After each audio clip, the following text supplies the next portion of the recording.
तो देखिए, सीधा सा हिसाब यह है कि जब महतारी बंधन योजना के तहत नए महिलाओं के नाम जोड़े जा रहे हैं, तो भाई फॉर्म कैसे भरना है, फॉर्म भरना भी तो आपको सीखना होगा। आपके साथ मैं हूं आदेश सिंह राठौर।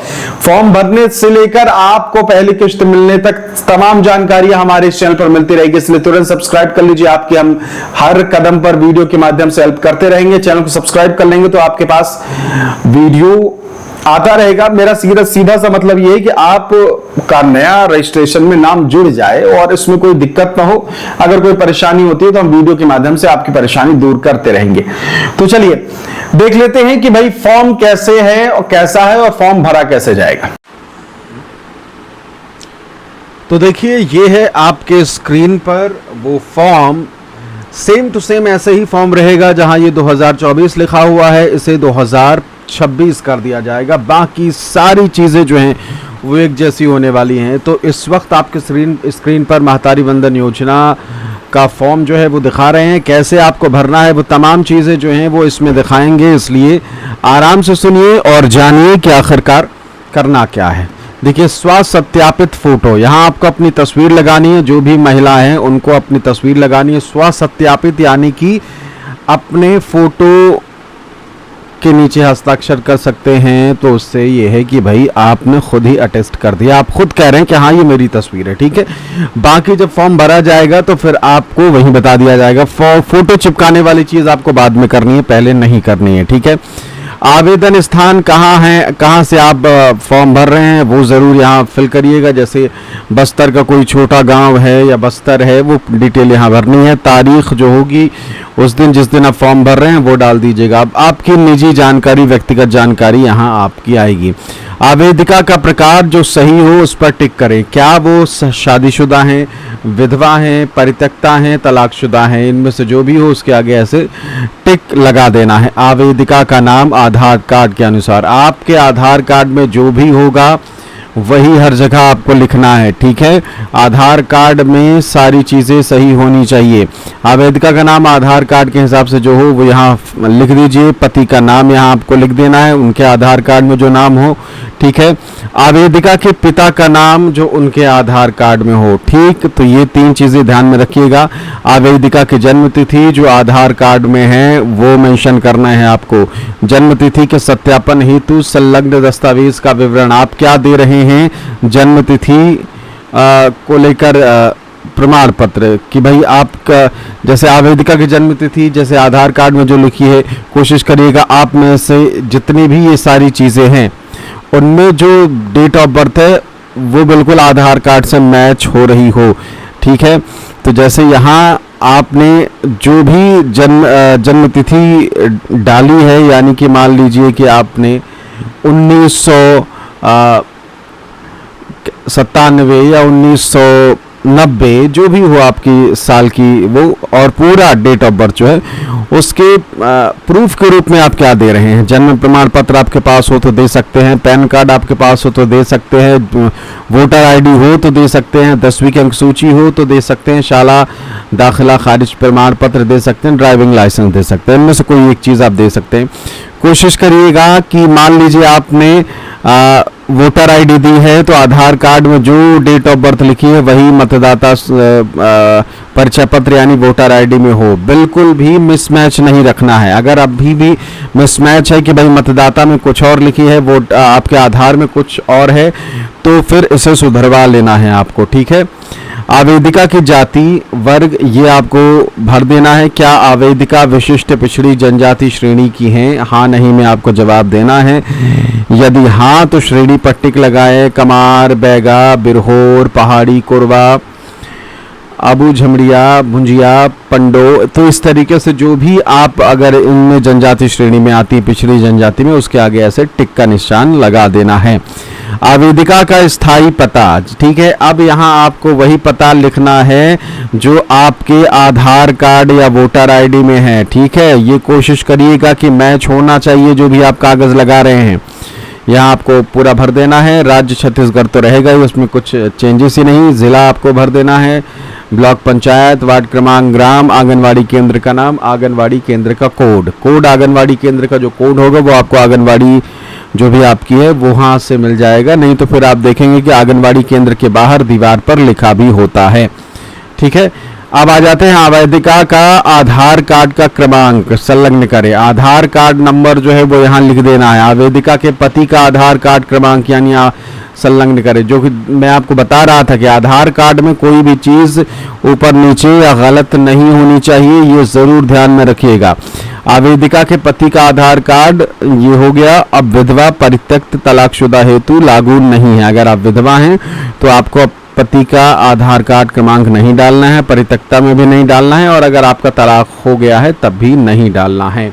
इसके अलावा मैं इस फॉर्म के साथ अपना आधार नंबर प्रस्तुत जमा कर रही हूं और स्वेच्छा से महिला एवं बाल विकास विभाग को सहमति देती हूं कि मेरे आधार विवरण का उपयोग मुझे प्रमाणित करने और महतारी वंदन योजना का लाभ देने के लिए किया जा सकता है।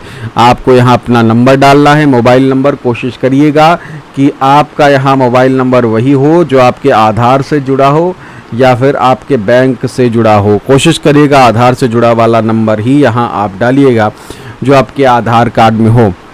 दूसरा नंबर आप यहाँ डाल सकते हैं वैकल्पिक दूरभाष नंबर, हालांकि ये इतना ज़रूरी नहीं होता है। ठीक है, ये इतनी सारी चीज़ें हो गई। अब हम चलते हैं इसके दूसरे पेज में। ठीक है, अब हम ये पहले पेज में थे, अब हम चलते हैं इसके दूसरे पेज में। क्या है कि 2 पन्नों का ये पूरा फॉर्म जो है वो है, और 2 पन्नों में से अब पहला पन्ना तो हमने आपको बता दिया, अब आ गए हैं दूसरे पन्ने में। अब स्क्रीन पर आपके सारी चीज़ें जो हैं वो नज़र आ रही होंगी। आवेदिका का पैन कार्ड का क्रमांक वैकल्पिक दस्तावेज, ठीक है, अगर है ठीक है, अगर है तो ठीक है, नहीं तो ज़रूरी नहीं है। राशन कार्ड क्रमांक वैकल्पिक दस्तावेज है तो ठीक है, नहीं तो ज़रूरी नहीं है। लेकिन इस बार ऐसा लगता है ये फॉर्म जब शुरुआत में भरा गया था, शुरुआत में जब जो महतारी वंदन योजना है वो शुरू हुई थी, तब ये मैंडेटरी नहीं था, लेकिन अब देखिएगा ये हटा दिया जाएगा। हो सकता है राशन कार्ड नंबर आपको डालना पड़े, ये अनुमान है। ठीक है, आपके राशन कार्ड नंबर में मुखिया कौन है उनका नंबर, आवेदिका के पति का पैन कार्ड का क्रमांक यहाँ डालना है। अगर पैन कार्ड है तो कोई ज़रूरी है, नहीं ज़रूरी है कि भाई आप डालें ही। ठीक, क्या आवेदिका के परिवार का कोई सदस्य भारत सरकार अथवा राज्य सरकार के शासकीय विभाग, उपक्रम, मंडल, स्थानीय निकाय में स्थायी, अस्थायी, संविदा पदों पर कार्यरत प्रथम वर्ग, द्वितीय वर्ग एवं तृतीय वर्ग के अधिकारी कर्मचारी हैं तो कर सकते, नहीं तो नहीं, ज़्यादातर के नहीं होंगे। ठीक है, यदि नहीं तो स्वघोषित शपथ पत्र संलग्न करें। स्वघोषित शपथ पत्र संलग्न करें। आपको मैं वो शपथ पत्र क्या होता है वो भी दिखाऊंगा आगे। ठीक, तो बने रहिएगा, पूरा वीडियो देखें। क्या आवेदिका ऐसे पेंशन भोगी है जो मासिक पेंशन प्राप्त करती हैं? हाँ नहीं में जवाब देना है यहाँ। यदि हाँ तो प्रतिमाह कितनी राशि मिलती है? पेंशन योजना का नाम कौन सा मिलता है? यानी कि आपको विधवा पेंशन तो नहीं मिल रही, या फिर कह लीजिए कि बाकी जो पेंशन होती है, दिव्यांग पेंशन हो गई है ना, तो ये सारी चीज़ें हैं। यदि नहीं तो स्वघोषित शपथ पत्र संलग्न करें, और शपथ पत्र का आगे मैं आपको बताऊंगा। क्या आवेदिका के परिवार का कोई भी सदस्य वर्तमान अथवा भूतपूर्व सांसद, विधायक, भारत सरकार अथवा राज्य सरकार के बोर्ड, निगम, मंडल के अध्यक्ष या उपाध्यक्ष हैं? ज़्यादातर का जवाब नहीं ही होगा। ठीक है, यदि नहीं तो स्वघोषित शपथ पत्र संलग्न करें, आपको हम दिखा देंगे। क्या आवेदिका स्वयं अथवा उसका परिवार आयकर दाता, यानी कि आप टैक्स देते हैं सरकार को?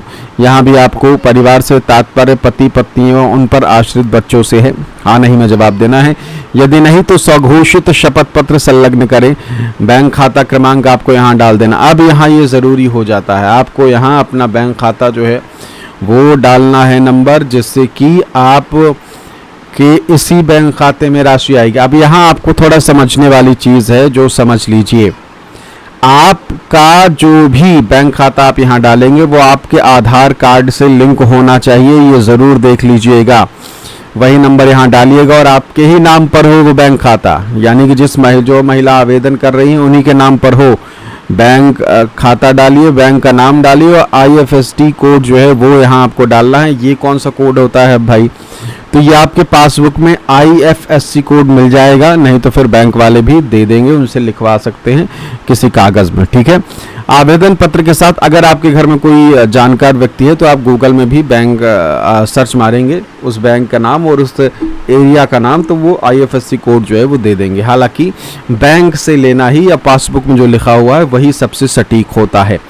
आवेदन पत्र के साथ निम्नलिखित दस्तावेज संलग्न किए जाएं जो लागू हों। जन्म तिथि के सत्यापन हेतु संलग्न दस्तावेज जो भी आप डालना चाहें, ज़्यादातर लोग के पास वोटर ID कार्ड होगी वो डाल सकते हैं। निवास संबंधी सक्षम प्राधिकारी जारी प्रमाण पत्र, अब यहाँ आप जिसमें आपका एड्रेस लिखा हो उस वोटर ID में होगा। राशन कार्ड अगर आप चाहें तो लगा सकते हो। तो आवेदिका का आधार कार्ड ये ज़रूरी है। विवाहित होने की पुष्टि है तो प्रमाण पत्र, यानी कि अगर आप शादीशुदा हैं तो आपके पास क्या है, ठीक, विवाह का सर्टिफिकेट हो या फिर आपकी नज़दीकी जो नेता प्रतिनिधि होते हैं वो भी पुष्टि करके दे देते हैं, वहाँ से भी हो जाएगा, या फिर आपके वोटर ID कार्ड में पति का नाम लिखा हो वो भी चल जाएगा। विधवा होने की स्थिति में पति का मृत्यु प्रमाण पत्र जरूरी होगा। आवेदिका के पति का पैन कार्ड ये उतना ज़रूरी नहीं है, ठीक है, हो तो ठीक है, नहीं तो नहीं। आवेदिका के पति का आधार कार्ड, परित्यक्ता तलाकशुदा होने की स्थिति में प्रमाण पत्र, बैंक पासबुक की छायाप्रति यानी कि फ़ोटो कॉपी, वही ये इसीलिए होगा बैंक पासबुक क्योंकि ये जो जानकारी आप दे रहे हैं इसे मैच करने के लिए, ठीक है। अब आपको एक रसीद जो है वो मिलेगी, यहाँ आवेदिका का हस्ताक्षर हो जाएगा, पता दिनांक जो है वो डाल देना। कोशिश करिएगा पता और दिनांक आपको लास्ट में डालना है, क्योंकि कई बार ऐसा होता है कि आपने फॉर्म तो भर लिया लेकिन उस दिन जमा नहीं कर पाए, 2 दिन बाद जमा किया आपने, तो 2 चीज़ें लास्ट में करनी है। पहला आपको दिनांक जो है वो बाद में डालना है और फोटो जो है वो भी आपको बाद में चिपकानी है, ठीक है। पावती रसीद, आवेदिका का यहाँ नाम, पति पिता का नाम, वार्ड क्रमांक, जिला, आवेदन प्राप्ति दिनांक, ये सारी चीज़ें हैं, इससे ज़्यादा कुछ नहीं है, ठीक है। अब आपको मैं शपथ पत्र जो है वो दिखा देता हूँ। देखिए आपके सामने शपथ पत्र है, स्वघोषणा शपथ पत्र। यहाँ आपका नाम होगा, मैं मान लीजिए कि मालती, पति और जो भी पति का नाम हो, मान लीजिए एग्जाम्पल के रूप में सुरेश। वर्तमान पता जो भी हो आपका, स्थायी पता आपका यहाँ हो। शपथ पूर्वक प्रमाणित करती हूँ कि मैं अथवा मेरे परिवार का कोई भी सदस्य वर्तमान में भारत सरकार अथवा राज्य सरकार के शासकीय विभाग, उपक्रम, मंडल, स्थानीय निकाय में स्थायी, अस्थायी, संविदा के प्रथम, द्वितीय, तृतीय वर्ग के अधिकारी, कर्मचारी नहीं है, ठीक है। मैं अथवा मेरे परिवार का कोई भी सदस्य वर्तमान अथवा भूतपूर्व लोकसभा, विधानसभा का सदस्य अथवा बोर्ड, निगम, मंडल अध्यक्ष, उपाध्यक्ष नहीं है।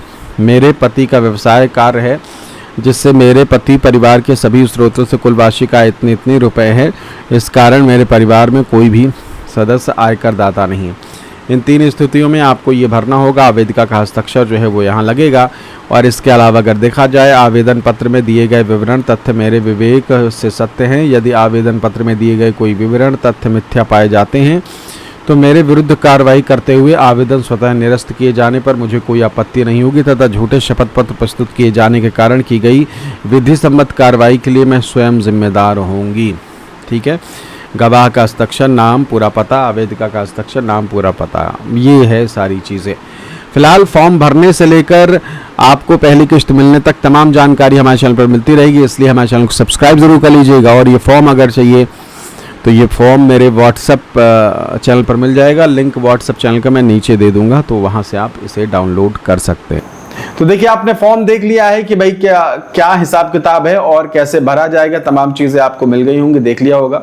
फिलहाल यही है, चैनल को सब्सक्राइब जरूर कर लीजिए। आगे इस तरीके की वीडियो और मिलते रहेंगे। बहुत बहुत शुक्रिया, नमस्कार।